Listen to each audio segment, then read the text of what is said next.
नमस्कार दोस्तों, एक बार फिर से स्वागत है आपका अपनी यूट्यूब चैनल कचौरी स्टडी पॉइंट पे। देखिए दोस्तों, अपने जो रीट के साइंस के टॉपिक पढ़ रहे हैं उनमें अपनी कक्षा 6, 7, 8 की बायो कंप्लीट कर चुके हैं। उसके साथ साथ केमिस्ट्री भी अपने कंप्लीट कर चुके हैं और आज अपनी कक्षा 6 की जो फिजिक्स है वो भी अपनी कंप्लीट कर दी थी, यानी कक्षा 6 वो अपनी कंप्लीट हो चुकी है। इसके अलावा जो 7 और 8 है इसकी फिजिक्स बाकी है। तो आज अपनी कक्षा 7 की फिजिक्स स्टार्ट कर रहे हैं और जिसमें अपना अध्याय 11 है जिसका नाम है समय एवं चाल, यानी टाइम एंड स्पीड। और ये सारे टॉपिक दोस्तों मैंने राजस्थान बोर्ड की जो बुक है कक्षा जो 6, 7, 8 में पहले 18, 19 में लगती थी उनसे करवाए हैं, क्योंकि जो अभी राजस्थान में आगामी एग्ज़ाम होने हैं वो सारे के सारे इन्हीं से क्वेश्चन बनने हैं, क्योंकि गवर्नमेंट ने ये साफ कहा है।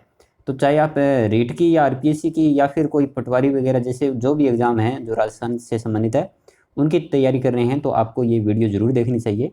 इसके साथ साथ अगर आप किसी भी स्टेट में कोई भी एग्ज़ाम दे रहे हो जैसे सीटेट वगैरह है और ये टॉपिक अगर आपके सिलेबस में लगते हैं तो ये वीडियो आपके लिए काफ़ी फ़ायदेमंद रहेगी।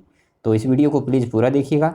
इसके साथ साथ अगर आपकी ये समझ में आए तो इसको लाइक कीजिएगा, शेयर कीजिएगा और प्लीज़ दोस्तों चैनल को सब्सक्राइब कीजिएगा और अपने मित्रों को भी चैनल को शेयर कीजिएगा ताकि हमसे ज़्यादा स्टूडेंट जुड़ सकें। और जो घंटी का निशान है दोस्तों उसको आप प्रेस कर देना ताकि ऐसी वीडियो की नोटिफिकेशन आपको मिलते रहें। आज के अध्याय में अपने पढ़ेंगे दोस्तों समय की अवधारणा, सरल लोलक एवं उसका आवर्तकाल, समय का मात्रक, चाल की अवधारणा, दूरी एवं समय का ग्राफ। सबसे पहले देखिए दोस्तों, यदि हम पढ़ें, दौड़ें, सोएं या कुछ भी करें समय निरंतर चलता ही रहता है, अतः हमारे लिए समय का ज्ञान अत्यंत आवश्यक है। यदि आपके पास घड़ी नहीं है तो आप यह कैसे निश्चित करेंगे कि अब क्या समय हो गया है? क्या कभी आपको यह जानने की उत्सुकता हुई है कि हमारे बुजुर्ग किस प्रकार केवल छाया देखकर दिन के समय का अनुमान लगा लेते थे? हमारे राजस्थान की राजधानी जयपुर के जंतर मंतर में स्थित वृहद सम्राट यंत्र एक ऐसी धूप घड़ी है जिससे 2 सेकंड तक के अल्प समय को शुद्धता से मापा जा सकता है। ये दोस्तों चित्र में दर्शा भी रखा है जंतर मंतर, ये जयपुर में है और इसे सन 1735 ईस्वी में जयपुर के महाराजा सवाई जय सिंह द्वारा बनाया गया था। प्राचीन काल में भी इस प्रकार से रेत घड़ी और जल घड़ी का प्रयोग समय मापन के लिए किया जाता था। अब पढ़ते हैं अपने समय की अवधारणा। हमारे पूर्वजों ने देखा है कि प्रकृति में कई ऐसी आवर्ती घटनाएं होती है जो निश्चित अंतरालों में दोहराई जाती है तथा जिनसे हमें समय तथा समय अंतरालों का अभ्यास होता है। जैसे सबसे पहले पढ़ते हैं अपने सौर दिन। ये साइड में दोस्तों रेत घड़ी दिखा रखी है। अब पढ़ते हैं अपने सौर दिन में। देखिए, सूर्य प्रतिदिन प्रातःकाल से उदय होता है। एक सूर्योदय से अगले सूर्योदय के बीच के समय को एक सौर दिन कहा जाता है। तो सौर दिन क्या होता है दोस्तों? एक सूर्योदय से अगला जो सूर्योदय है उसके बीच का जो टाइम है वो सौर दिन होता है। चंद्रमास, एक अमावस्या से अगली अमावस्या के बीच की अवधि को चंद्रमास कहा जाता है। वर्ष, जितने समय में पृथ्वी सूर्य की एक परिक्रमा पूरी करती है उस अवधि को एक वर्ष के समय के लिए नियत किया गया है। एक मध्य सौर दिन को मानक समय मान लिया जाए तथा इसे 24 बराबर भागों में विभाजित कर दिया जाए तब एक दिन बराबर 24 घंटे होते हैं। इसी प्रकार एक घंटे को 60 बराबर मिनटों में तथा एक मिनट को 60 बराबर सेकंडों में विभाजित कर लिया जाए तब एक घंटा बराबर 60 मिनट और एक मिनट बराबर 60 सेकंड होता है।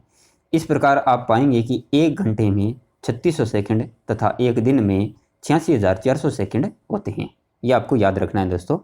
आप ज्ञात कीजिए कि एक वर्ष में कितने घंटे और कितने सेकंड होते हैं। तो एक वर्ष में आप देख सकते हैं, यानी एक दिन का पता है तो लगभग 365 दिन होते हैं एक दिन, मतलब एक वर्ष में। तो इनको एक दिन वाले सेकंड को आप इससे मल्टीप्लाई कर लोगे तो आ जाएगा।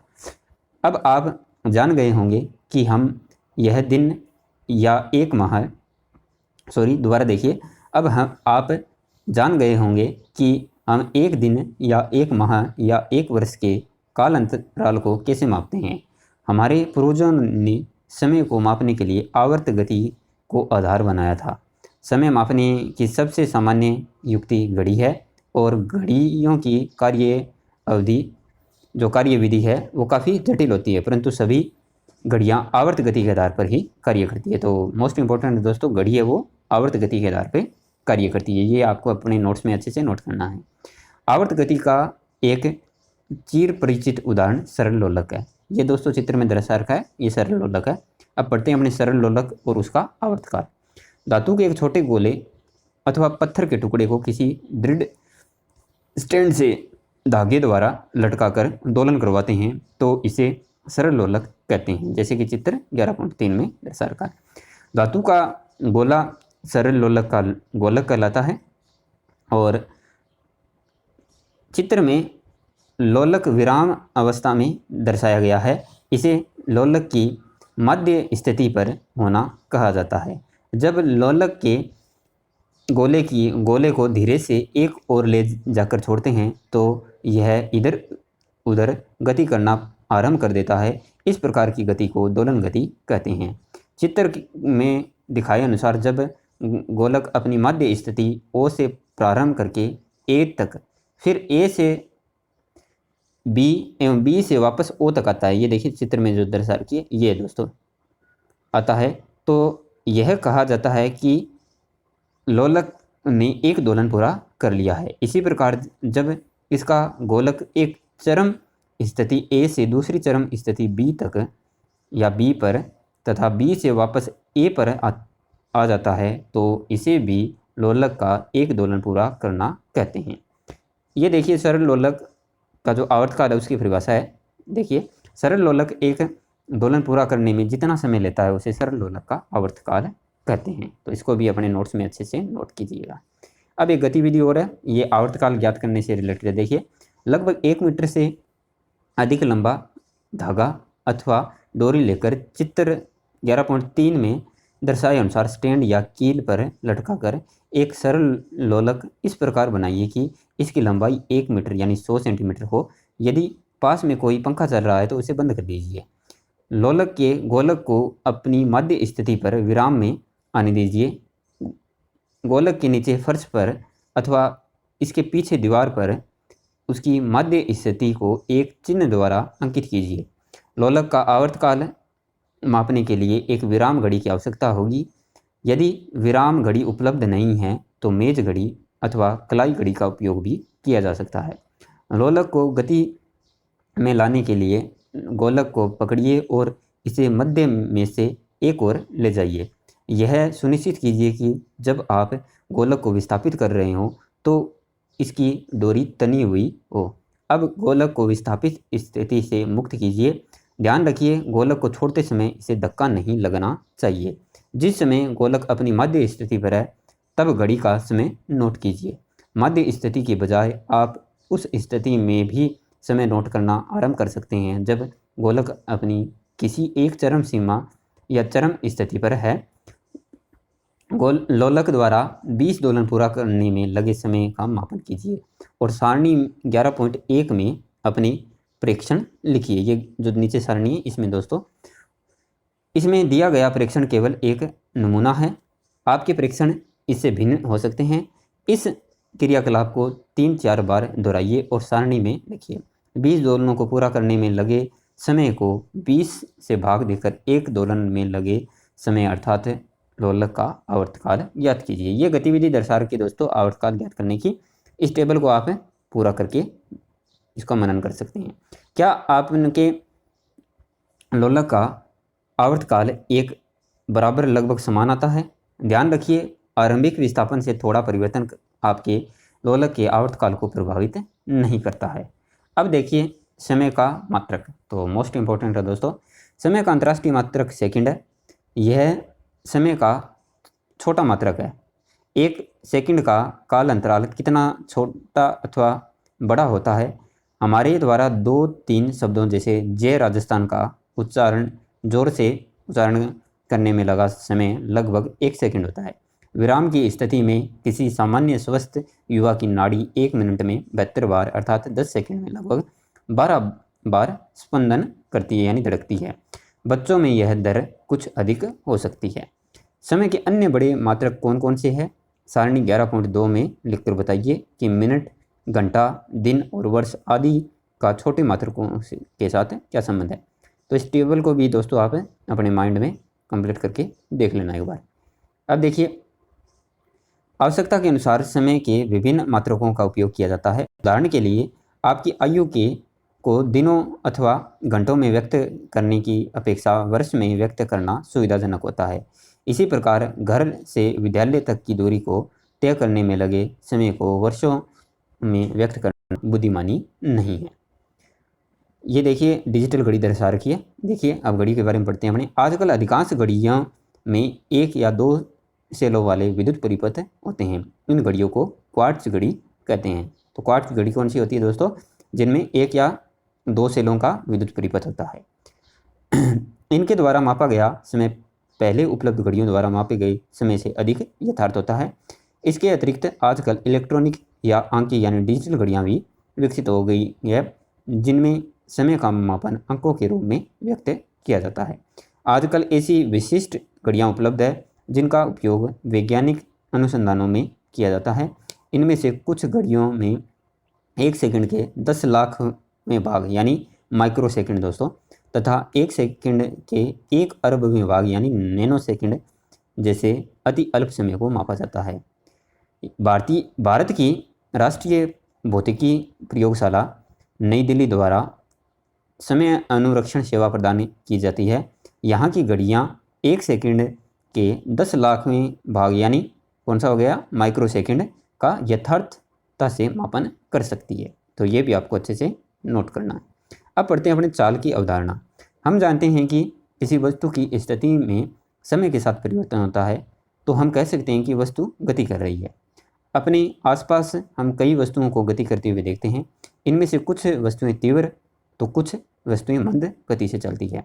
माना कि एक बैलगाड़ी तथा एक मोटरसाइकिल दोनों की एक साथ एक ही सरल रेखीय पथ के अनुदिश गति करना प्रारंभ करते हैं, तो बताइए कि किसकी गति मंद होगी तथा किसकी गति तीव्र होगी। इसी प्रकार से सरल रेखीय पथ के अनुदिश गति करने वाली कुछ अन्य वस्तुएं लेकर उनके जोड़े बनाइए तथा आगे दी गई सारणी 11.3 में इनकी गति को मंद गति तथा तीव्र गति के रूप में 2 वर्गों में वर्गीकृत कीजिए। ये दोस्तों आप इसको भी वीडियो पॉज करके आप एक बार देख लेना। आपने यह कैसे निश्चित किया कि कौन सी वस्तु मंद गति कर रही है और कौन सी तीव्र गति कर रही है? यदि निश्चित समय में वस्तु ए और दूसरी वस्तु ब से अधिक दूरी तय कर रही है, तो हम कह सकते हैं कि वस्तु ए की गति वस्तु ब की गति से तीव्र है। जब वस्तु की गति तीव्र होती है तो हम कहते हैं कि उसकी चाल अधिक है, तथा जब वस्तु की गति धीमी होती है तो हम कहते हैं कि उसकी चाल कम है। 2 या 2 से अधिक वस्तुओं में से कौन तीव्रतम गति कर रहा है, इसे ज्ञात करने की सबसे सुविधाजनक विधि यह है कि हम इनके द्वारा एकांक समय में तय की गई दूरी ज्ञात करें। माना कि 2 कारें गति कर रही हैं। पहली कार 1 घंटे पश्चात 50 किलोमीटर दूरी तथा दूसरी कार 65 किलोमीटर दूर पहुंच जाती है। स्पष्ट है कि दूसरी कार तेज चाल से गति कर रही है। इस प्रकार यदि हम 2 वस्तुओं द्वारा 1 घंटे में तय की गई दूरी जानते हैं, तब हम यह बता सकते हैं कि इनमें से किसकी चाल अधिक और किसकी चाल कम है। किसी वस्तु द्वारा एकांक समय में तय की गई दूरी को हम उस वस्तु की चाल कहते हैं। जब भी कोई कार या बस चलना प्रारंभ करती है तो शुरू में वह धीमी चाल से गति आरंभ करके फिर आगे चाल बढ़ाती है। अपनी 1 घंटे की गति के दौरान उसकी चाल स्थिर नहीं रहती है, बल्कि कभी अधिक तथा कभी कम होती रहती है, क्योंकि उसके सामने अवरोध आने तथा मोड़ आने पर उसकी गति को कम करना पड़ता है। अतः कोई भी वाहन 1 घंटे तक समान गति या नियत चाल से नहीं चल सकता। यदि किसी सरल रेखा की अनुदिश गति करने वाली वस्तु की चाल परिवर्तित होती है तो उस वस्तु की चाल को असमान चाल कहते हैं। जब हम यह कहते हैं कि किसी कार की चाल 50 किलोमीटर प्रति घंटा है, तो प्राय हम केवल कार द्वारा 1 घंटे में तय की गई दूरी पर ही विचार करते हैं। हम इसकी चिंता नहीं करते हैं कि इस 1 घंटे की अवधि में कार नियत चाल से चलती है या नहीं। वास्तव में यहाँ ज्ञात की गई चाल कार की औसत चाल है। इस अध्याय में औसत चाल के लिए चाल शब्द का ही उपयोग किया गया है। जब कोई वस्तु किसी सरल रेखा के अनुदिश नियत चाल से गति कर रही होती है तो उसकी गति एक समान गति कहलाती है। एक समान गति की वस्तु में वस्तु की वास्तविक चाल ही उसकी औसत चाल होती है। वस्तु द्वारा तय की गई दूरी के लिए गए कुल समय का भाग देकर उसकी चाल ज्ञात करते हैं। तो देखिए चाल का फॉर्मूला क्या हो जाएगा दोस्तों, मोस्ट इंपॉर्टेंट है। चाल बराबर तय की गई दूरी बटे लिया गया कुल समय। अतः यदि हम किसी वस्तु द्वारा तय की गई दूरी तथा उसे तय करने में लगे समय को माप ले तो हम वस्तु की चाल ज्ञात कर सकते हैं। यदि आपको किसी वस्तु की चाल ज्ञात हो तो आप दिए गए समय में उसके द्वारा चली गई दूरी ज्ञात कर सकते हैं। इसके लिए आपको केवल चाल को समय के से गुणा ही करना होगा। इस प्रकार तय की गई दूरी बराबर चाल गुणा समय होता है। तो समय बराबर होता है दोस्तों तय की गई दूरी बटे चाल। तो ये समय का फॉर्मूला हो गया। यहाँ से आप यह भी ज्ञात कर सकते हैं कि दी गई चाल से चलने वाली कोई वस्तु किसी दूरी को कितने समय में तय करेगी। अब एक और गतिविधि है दोस्तों वस्तु की चाल के मापन की। फर्श पर चौक से एक सरल रेखा खींचिए तथा अपने मित्र से कहिए कि वह इस रेखा के लगभग 2 मीटर दूर खड़ा हो।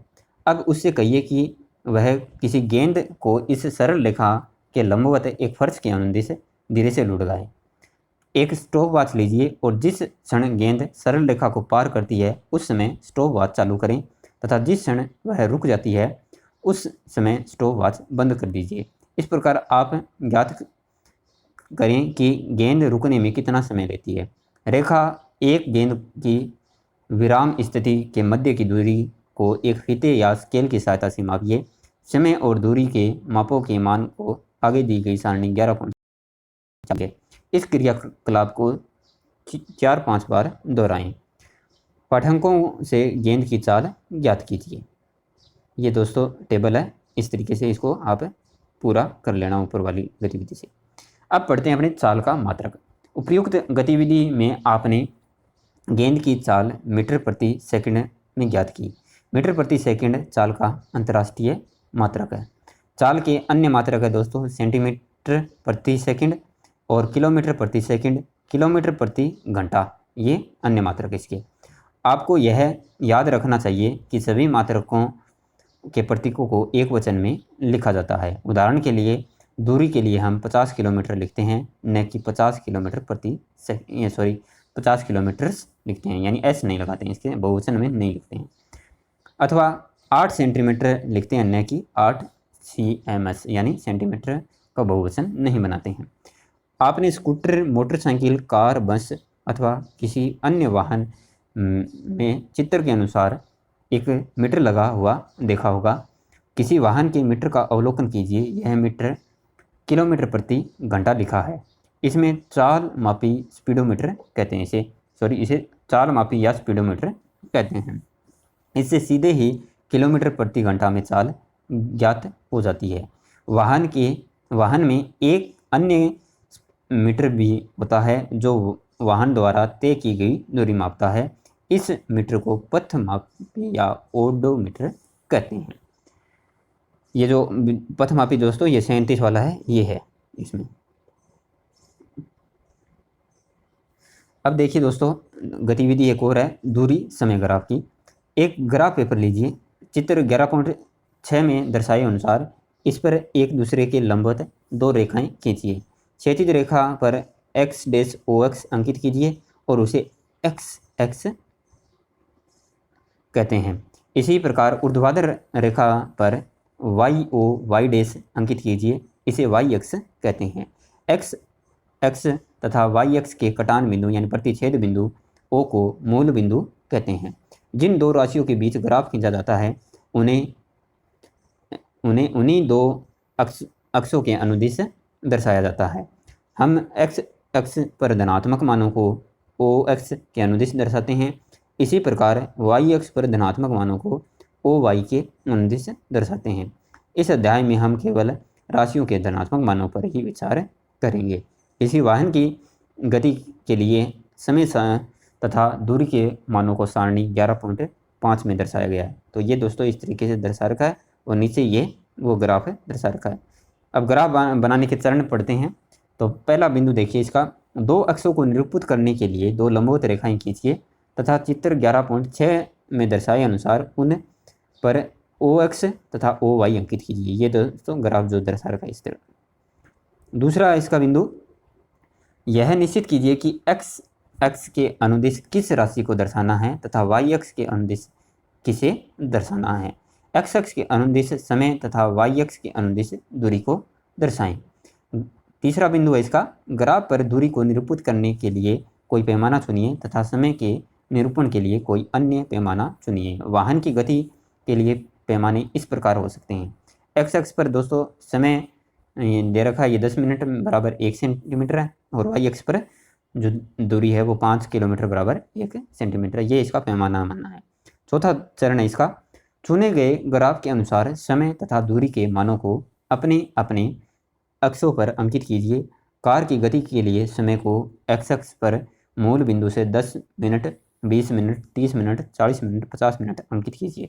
इसी प्रकार y अक्ष पर दूरी 5 kilometre, 10 kilometre, 15 kilometre, 20 kilometre, 25 kilometre अंकित कीजिए। और इसी का पांचवा बिंदु है कि सारणी 11.5 के प्रथम प्रेक्षण के समय 0 मिनट पर चली गई दूरी 0 है। मानो कि इस समुच्चय की ग्राफ पेपर पर स्थिति मूल बिंदु O पर है। 10 मिनट के पश्चात कार में ने 5 किलोमीटर दूरी चली है। मानो कि इस समुच्चय यानी 10 और 5 को अंकित करने के लिए x अक्ष पर 10 मिनट को निरूपित करने वाले बिंदु से y अक्ष के समांतर रेखा खींचिए। इसके पश्चात y अक्ष पर 5 किलोमीटर दूरी के संगत बिंदु से x अक्ष के समांतर रेखा खींचिए। वह बिंदु जिस पर ये दोनों रेखाएं एक दूसरे को काटती है ग्राफ पेपर पर उन मानों के समुच्चय यानी 10, 5 को अंकित निरूपित करता है। इसी प्रकार ग्राफ पेपर पर मानों के विभिन्न समुच्चयों के अन्य बिंदुओं को अंकित कीजिए। नेक्स्ट बिंदु है इसका कि चित्र 11.7 में विभिन्न समयों पर कार की स्थिति के सभी बिंदुओं के समुच्चयों को ग्राफ पर दर्शाया गया है। 7 नंबर है, इन बिंदुओं को मिलाएं और बिंदुओं को मिलाने पर सरल रेखा प्राप्त होती है। यह कार की गति का दूरी समय ग्राफ है। ये चित्र में दर्शा रखा है दोस्तों, देखिएगा साथ में। यदि दूरी समय ग्राफ एक सरल रेखा है तो यह संकेत करता है कि वस्तु किसी नियत चाल से गति कर रही है, परंतु यदि किसी वस्तु की चाल लगातार परिवर्तित होती है तो ग्राफ की आकृति कुछ अन्य प्रकार की हो सकती है। नेक्स्ट गतिविधि अपनी चौथी, वस्तु के दूरी एवं समय ग्राफ के किसी बिंदु से हम पता लगा सकते हैं कि किसी समय पर उसने कितनी दूरी तय की। एक वाहन ने किसी स्थान से दिन के 1 बजे चलना प्रारंभ किया। उसकी गति के लिए तय की गई दूरी एवं समय के मान आगे सारणी 11.6 में दिए गए हैं, जिसका ग्राफ 11.8 में दर्शाया गया है। ग्राफ से पता लगाइए कि लगभग 2:15 बजे समय पर कितनी दूरी तय की गई। ये दोस्तों चित्र में है दर्शा रखा। देखिए 1 बजे तो 0 पे है तो ग्राफ जी मूल बिंदु से स्टार्ट हो गया। फिर देखिए 1:30 बजे है, ये 30 पे है तो 30 पे गए अपने। फिर उसके बाद 2 बजे ये आएगा 60 पे। तो इस तरीके से ये सरल रेखा आ जाएगी। ये पाठ का सार है दोस्तों। इस पाठ में अपने क्या सीखा है, वीडियो को रोक के आप जरूर देखिएगा। अब इसके अभ्यास प्रश्न करते हैं अपने। आपके कितने क्वेश्चन सही होते हैं कमेंट सेक्शन में ज़रूर बताइएगा। देखिए भारती के भाई की आयु 10 दिन है, उसकी आयु का मान घंटों में कितना होगा। तो देखिए 1 दिन की आयु है वो अपने कह सकते हैं 24 घंटे होती है घंटों में, ठीक है। और 10 दिन की दे रखी है तो 10 दिन के घंटों में अगर कन्वर्ट करेंगे तो क्या करेंगे, 10 से गुणा कर देंगे 24 को, तो क्या हो जाएगा 6 हो जाएगा। इसका राइट आंसर 240 घंटे। घड़ियों की कार्यविधि किस प्रकार की गति पर आधारित होती है। तो किस पे होती है दोस्तों, ए देखिए सरल देखिए, ब आवर्त गति, से वक्र देखिए गति और द घूर्णन गति। तो इसका राइट आंसर क्या हो जाएगा, ब हो जाएगा आवर्त गति। मीटर प्रति सेकंड किसका मात्रक है, यानी अंतर्राष्ट्रीय मात्रक है। तो दोस्तों किसका होता है मीटर प्रति सेकंड, यानी दूरी बटे समय आ रहा है किसका हो जाएगा, चाल का हो जाएगा। तो इसका राइट आंसर हो जाएगा से। समय का अंतर्राष्ट्रीय मात्रक है, तो अंतर्राष्ट्रीय मात्रक समय का क्या है दोस्तों, सेकंड होता है। तो इसका राइट आंसर सेकंड हो जाएगा। किसी वस्तु द्वारा एकांक समय में चली गई दूरी को खालिस्तान कहते हैं। तो एकांक समय में चली गई दूरी को क्या कहेंगे, उसकी चाल कहेंगे। किसी वस्तु कोई वस्तु किसी सरल रेखा के अनुदिश नियत चाल से गति कर रही है तो उसकी गति को खालिस्तान गति कहेंगे। तो सरल रेखा के अनुदिश क्या होगी, नियत चाल से जा रही है तो सरल रेखीय गति कहेंगे। तो दोस्तों इस तरीके से अपना ये अध्याय कंप्लीट होता है और मैं आशा करता हूँ कि आपके ये समझ में आया होगा। अगर ये वीडियो पसंद आई है तो दोस्तों इसको लाइक कीजिएगा और प्लीज़ दोस्तों चैनल को सब्सक्राइब कीजिएगा और जो घंटी का निशान है उसको प्रेस कर देना, यानी बेल आइकन को प्रेस कर देना, ताकि इसी वीडियो के नोटिफिकेशन आपको मिलते रहें। तो दोस्तों मिलते हैं नेक्स्ट वीडियो में एक नए टॉपिक के साथ। तब तक के लिए जय हिंद, वंदे मातरम।